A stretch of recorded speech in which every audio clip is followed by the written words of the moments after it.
Assalamualaikum warahmatullahi wabarakatuh. Perkenalkan, nama saya Reza Angga Pratama SEMM. Saya sebagai dosen tetap di Prodi Manajemen Retail di Universitas Bojonegoro. Saya sebagai dosen pengampu mata kuliah Manajemen Risiko dan Forecasting. Mata kuliah tersebut adalah mata kuliah wajib di Prodi Manajemen Retail dengan memiliki bobot 3 SKS. Di mana mata kuliah Manajemen Risiko dan Forecasting memiliki 2 CPL. CPL pertama adalah mampu mengambil keputusan manajerial berbasis data dan teknologi informasi untuk meningkatkan efektivitas operasional dan daya saing bisnis.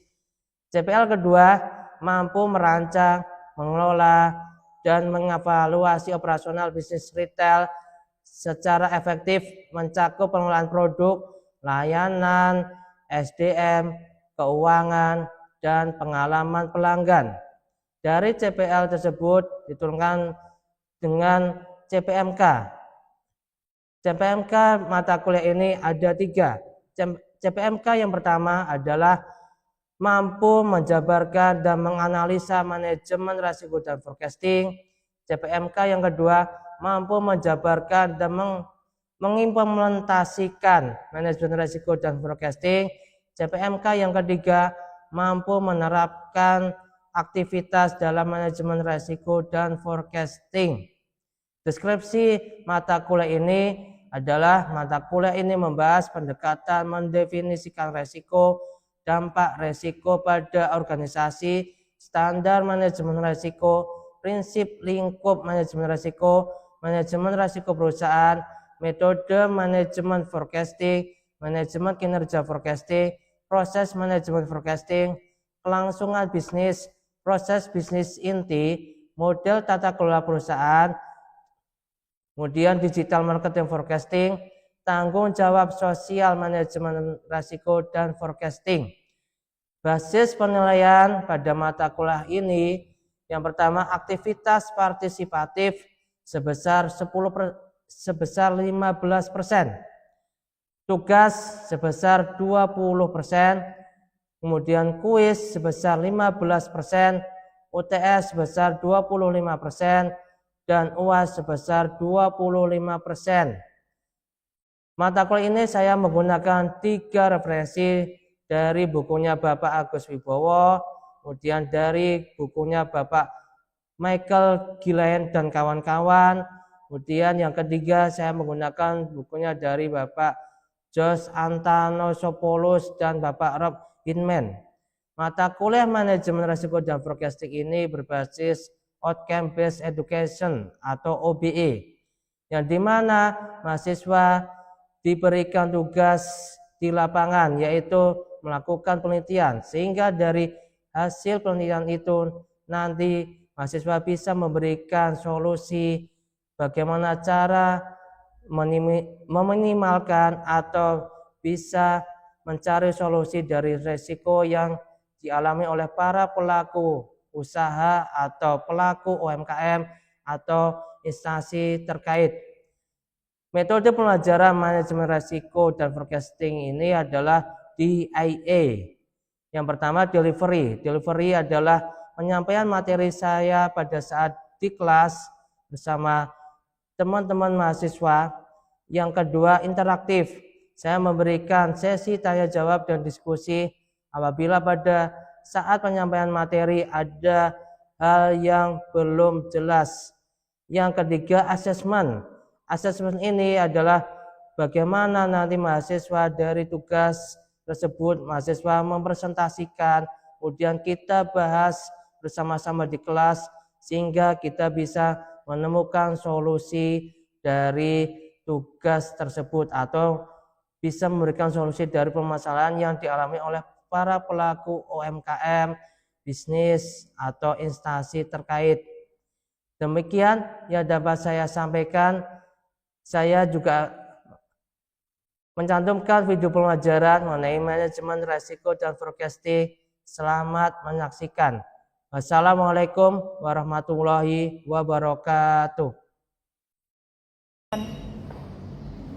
Assalamualaikum warahmatullahi wabarakatuh. Alhamdulillahirrahmanirrahim. Ya, kita masih bisa berjumpa di hari Rabu yang cerah ini ya. Kita akan meneruskan pembahasan mengenai mata kuliah manajemen resiko forecasting pada bab digital marketing forecasting ya. Sebelum saya menyampaikan materi hari ini, saya akan menyampaikan jangan lupa tugasnya yang membuat ini penelitian tentang manajemen resiko dan forecasting yang nanti di pertemuan ke-12 akan kalian presentasikan di depan. Jadi tolong disiapkan ya, sudah saya bentuk kelompoknya.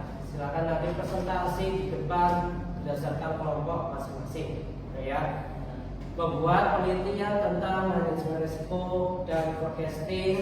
Nah, itu nanti teman-teman tujuannya adalah supaya teman-teman tahu apa yang terjadi di lapangan, risiko apa yang sudah terjadi di lapangan, sehingga nanti kalian bisa memberikan solusi kepada tempat penelitian yang kalian tuju atau kepada instansi atau dinas yang kalian jadikan objek penelitian tentang manajemen risiko dan forecasting, sehingga nanti risiko bisa diminimalkan dan kalian bisa memprediksi apa yang akan terjadi ke depan bagi pelaku usaha tersebut ya, atau bagi dinas atau instansi tersebut. Oke, langsung saja ya, jangan lupa untuk tugasnya untuk segera dikirim ke email saya ya, Sofel beserta PPT-nya. Oke, hari ini kita akan masukkan mengenai digital marketing forecasting ya. Silakan absen. Pasti yang dimasuk digital marketing forecasting.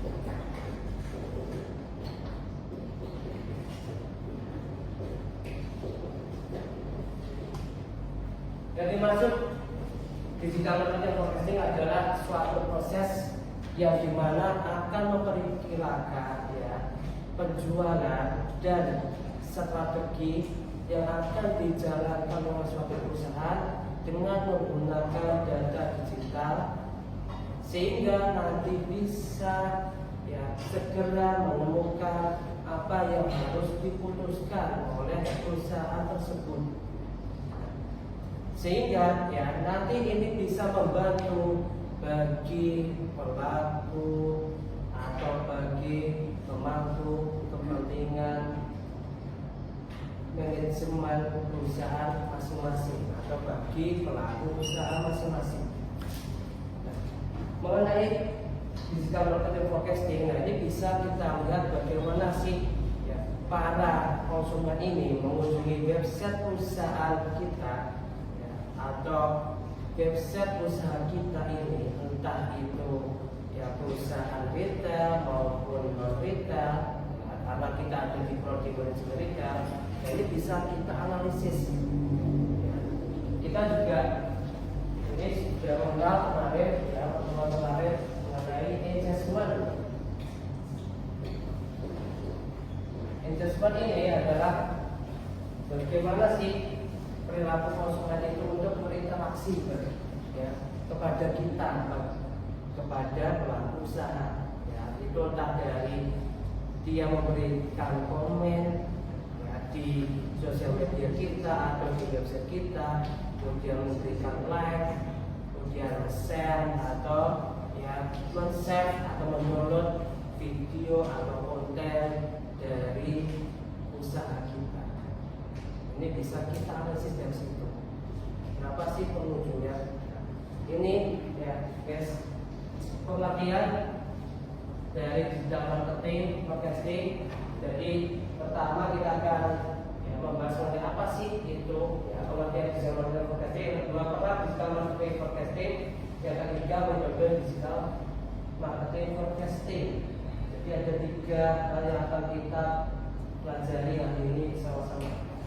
Ini pengertiannya yang sudah saya sampaikan tadi ya, untuk pencatatan penjualan usaha ya dari beberapa tahun ini bisa untuk mengukur dalam jangka pendek maupun jangka pajak. Karena kita ya sudah hidup di era digital, sudah ada rekam jejak digital. Ini bisa membantu para pelaku usaha ya kan, untuk menganalisis berapa sih pelanggan kita ya kan, berapa sih penjualan bulan ini, berapa sih penjualan tahun ini. Ini bisa kita jadikan acuan sehingga nanti di tahun kedepannya kita bisa memposisikan perusahaan kita dan kita bisa langsung merancang strategi pemasaran ya, dan bisa memberikan keputusan bagi perusahaan kita.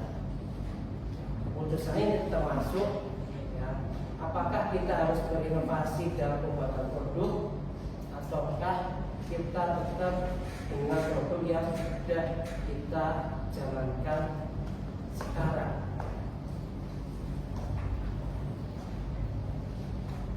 Nah, peran digital marketing forecasting ini pertama adalah prediksi tren dan permintaan pasar.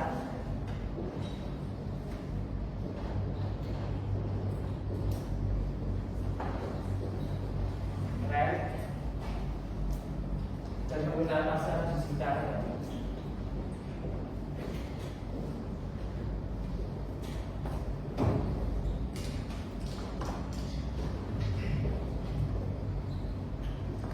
Kalau berbicara mengenai prediksi tren dan permintaan pasar digital ini, ya, kita akan mengetahui guys ya, dari perilaku konsumen saat ini itu bagaimana. Yang dulunya perilaku konsumen itu yang kita kenal dengan AIDA, ya, AIDA itu ada yang sudah tahu mungkin AIDA? AIDA ini ayat 12. Kemudian I-nya itu interest, kemudian D-nya itu decide, ini action. Ya dulu ya perilaku konsumen itu AIDA. Pertama adalah awareness itu adalah kebutuhan konsumen itu apa sih? Membutuhkan apa? Oh misalnya ya si A ini membutuhkan sepatu, ya kan? Kemudian dia akan tertarik pada suatu brand, misalnya contohnya merek tertentu ya kan, ya, contohnya New Balance, Adidas atau yang lainnya ya. Nah ini kemudian si A ini setelah dia butuh sepatu, dia tertarik pada suatu brand, kemudian dia akan decide, dia akan mencobanya, cocok nggak ya dengan dirinya. Ya, comfort gak, nyaman gak yang dia pakai. Nah, setelah dia sudah nyaman, kemudian baru dia action. Action itu adalah membayarnya. Dan membayarnya bisa dengan cash, ya, atau dengan yang saat ini dengan pay later. Yang saat ini terjadi adalah dengan sistem pay later juga. Ya, berbagai macam platform sudah menyediakan. Setelah AIDA ini ya guys, pada era digital ini sudah bergeser menjadi iSaaS. iSaaS ini, ya, saya lagi guys, iSaaS. Saya ini membahas, ya, ini I-nya itu tetap interest, S-nya adalah search. Dia action dan dia share. Contohnya tadi ya si A, saya butuh sepatu, kan dia tertarik pada suatu brand. Kemudian dia akan tidak langsung mencobanya, ya kan? Kalau yang perilaku konsumen yang dulu itu mencoba, kalau sekarang dia akan mencari tahu dulu, ngepoin dulu, ya kan? Dia akan Google dulu ya, googling dulu brandingnya tuh seperti apa sih, buatan dari mana, komposisinya seperti apa, dan lain sebagainya. Itu set ya. Ya enggak, sekarang kan pertama pelanggan Gen Z ya kan, dia kan tidak langsung check out ya. Dia akan cari tahu dulu. atau testimoninya, ya, itu bagaimana. Kemudian baru dia melakukan action, baru check out, atau dia baru bayar. Nah, bayar tadi bisa cash atau dengan pay later. Kemudian baru ya setelah dia sudah membayar, ya, sudah mendapatkan barang, perilaku konsumen saat ini dia posting ke sosial medianya, ya enggak, share di foto, cek, ya kan, di share di WhatsApp-nya, status WhatsApp-nya. Kemudian nanti ada yang komen, wah sepatunya bagus ya, wah motornya baru nih, wah mobilnya baru nih, ya, HP-nya baru nih, ya kan. Nah, seperti itu kan perilaku seperti sekarang ini. Jadi keren ya, register dan peminat rasa digital ini bisa akan mengidentifikasi perilaku konsumen dan bisa mengidentifikasi ya produk apa yang dibutuhkan oleh konsumen di era digital ini, ya kan? Karena konsumen di era digital ini adalah membutuhkan yang simpel, ya enggak? Pengennya yang simpel, nggak ribet, ya kan? Kalau bisa barang itu sudah langsung ke rumahnya. Yang kedua, mengidentifikasi fenomena resiko.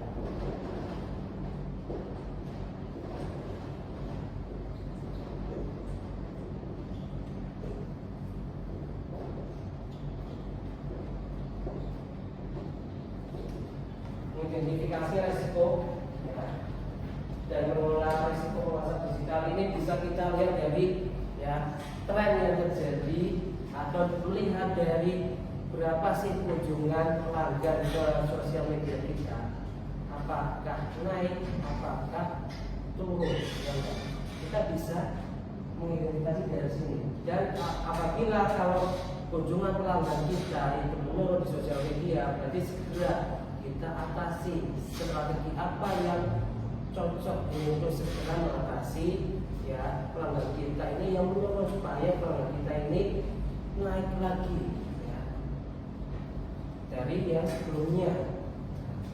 Nah ini ya bisa dengan data-data yang ada di sosial media kita atau website yang kita punya, supaya responnya segera ditangani, ya enggak, supaya strateginya itu juga yang tepat ya, biar efektif dan efisien, tidak malah itu. Oke, yang ketiga, mendukung pengambilan keputusan berbasis data.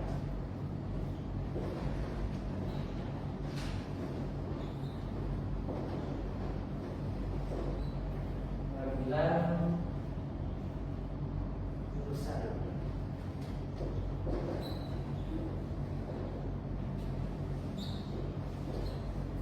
Pengambilan berbasis data ini kita juga bisa yang mempelajari dari data-data yang sudah menggunakan perusahaan kita dari sosial media itu, yang kemudian kita konsultasikan pada tim analisis manajemen risiko, sama tim manajemen risiko di bidang digital ada ya. Nanti dibahas ini bagaimana sih ya dari data-data yang sudah dikumpulkan oleh perusahaan ini, apa sih strategi yang cocok ya, dan sehingga nanti baik dari strateginya, kemudian pengelolaan keuangannya dan operasionalnya dan lain sebagainya ini secara efektif dan efisien, ya kan, karena kita sudah punya database kan, karena kita juga kemarin sudah membahas juga bisa menggunakan ya kan data dari ya, badan yang terpercaya seperti BPS. Kita sudah belajar di pertemuan yang sebelumnya. Oke. Kemudian selanjutnya metode digital marketing forecasting ini ya adanya kuantitatif dan kualitatif. Kuantitatif ini ya kita sudah ya mengenal di metode penelitian dasar bisnis. Kuantitatif tentunya dengan data numerik atau angka, ya kan? Dengan data itu yang sudah kita dapatkan, kemudian kita analisis ini apa sih ya, cenderung apa sih pasar kesukaannya pelanggan saat ini, produk apa sih, ya kan? Nah, ini segera kita ya, cepat dalam memahami apa yang diinginkan oleh pasar dengan data-data numerik dengan angka-angka.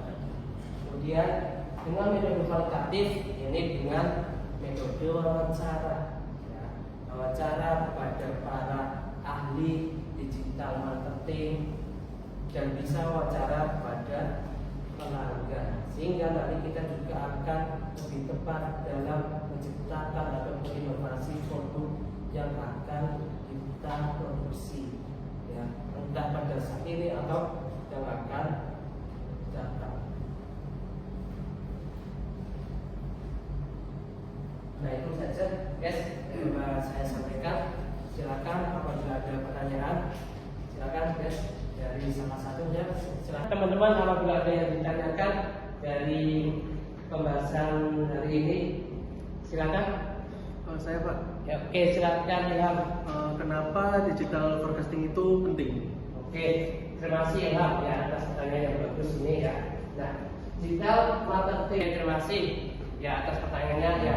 Mengapa digital marketing forecasting ini penting ya? Karena dari digital marketing forecasting ini kita bisa akan mengidentifikasi, kemudian kita bisa memproses dan kita bisa akan melihat ya tren pasar saat ini ya, termasuk perilaku konsumen yang terjadi saat ini ya, apakah sama ataukah berubah ya kan, sehingga bisa kita menentukan strategi pemasarannya yang tepat, pengelolaan keuangan yang tepat, produksinya yang tepat, manajemen rantai pasok yang tepat dan lain sebagainya, sehingga bisa efektif dan efisien.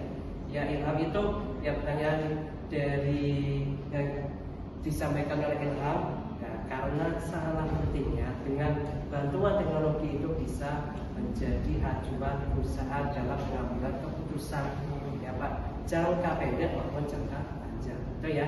Oke, silakan teman-teman, apakah ada pertanyaan lain selain Ilham? Ayo silakan, jangan sungkan-sungkan. Oke, silakan Elis ya. Tolong berikan contohnya pada metode digital kualitatif pada forecasting. Oke, terima kasih Elis ya atas pertanyaannya ya. Contohnya dari metode digital marketing forecasting dengan metode kualitatif ini ya, dan sudah saya sampaikan. Contohnya adalah kita bisa berkonsultasi pada tim ahli digital marketing dan pelanggan yang mengenai tren pelanggan saat ini itu seperti apa, kemudian produknya apa yang dibutuhkan oleh pasar, sehingga kita ini tidak asal dalam beroperasional ya, sehingga kita bisa lebih tepat dalam memproduksi produk apa yang dibutuhkan pasar, bukan apa yang diinginkan ya kan, yang dibutuhkan saat ini, sehingga kita bisa menganalisis ya dari pengelolaan keuangannya, kemudian produksinya, rantai pasoknya, operasionalnya dan lain sebagainya ya.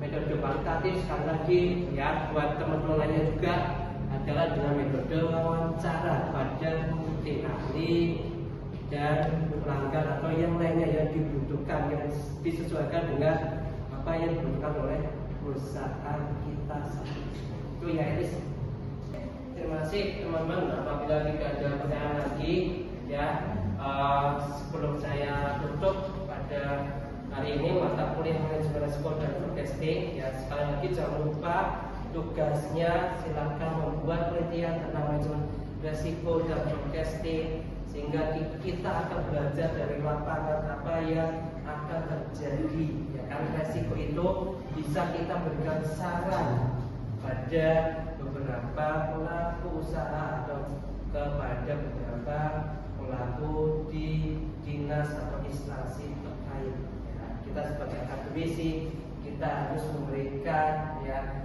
dampak yang positif bagi masyarakat ya, terutama bagi negara kita, bagi bangsa kita Indonesia ya. Demikian guys, sekali lagi jangan lupa segera kirim tugasnya ke email saya ya, dengan subjek nanti tugas manajemen risiko dan forecasting, kirim software penelitian dan PPT-nya atau PowerPoint-nya. Saya tutup guys ya, terima kasih atas perhatiannya. Wassalamualaikum warahmatullahi wabarakatuh. Waalaikumsalam.